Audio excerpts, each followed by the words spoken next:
21 मई 1991 की रात तमिलनाडु के श्रीपेरम्बदूर में एक रैली आयोजित होती है।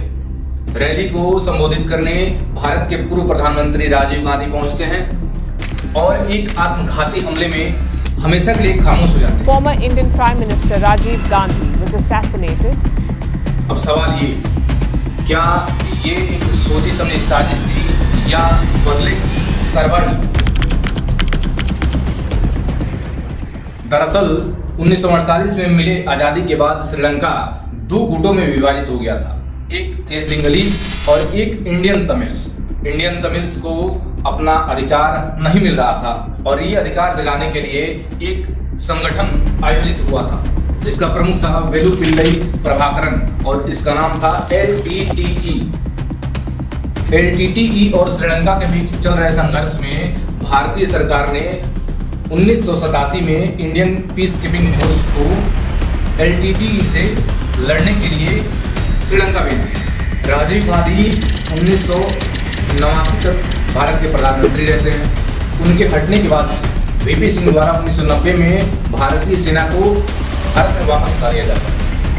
1991 में प्रचार करते समय राजीव गांधी ने कहा था कि अगर मेरी सरकार आती है तो IPKF Indian peace keeping force को पुनः श्रीलंका में स्थापित किया जाएगा और इस बात से प्रभाकरन को काफी गुस्सा है और फिर बनती है योजना राजीव गांधी की हत्या की। चुनाव प्रचार के दौरान 21 मई 1991 को आयोजित एक सभा में जो तमिलनाडु के श्रीपेरम्बदूर में थी, राजीव गांधी उसे संचालन के लिए वहां पहुंचते हैं। उस सभा में उनका इंतजार सफेद सलवार कुर्ते पहने माला लिए मानव बम धनु कर रही थी। धनु राजीव गांधी के पैर छूने के लिए स्टेज की ओर आगे बढ़ती है, लेकिन एक महिला पुलिस के द्वारा उसे रोक लिया जाता है। फिर राजीव गांधी उसे आने के लिए आदेश दे देते हैं। मनु उनके पास पहुंचती है और पैर छूने के बाद होता है एक विस्फोट जिसमें राजीव गांधी समेत अन्य आसपास के सभी लोग चिथड़े उड़ जाते हैं। वहां चारों तरफ अफरा तफरी मच जाती है और भारत के पूर्व प्रधानमंत्री राजीव गांधी की हत्या कर दी जाती है। इसके पीछे जिम्मेदार LTTE था। इस सुरक्षा जांच में 26 लोगों को गिरफ्तार किया जाता है, जिसमें 60 लोगों को मौत की सजा सुनाई जाती है, लेकिन कई मौत की सजाएं बाद में उम्र कैद में परिवर्तित हो जाती हैं।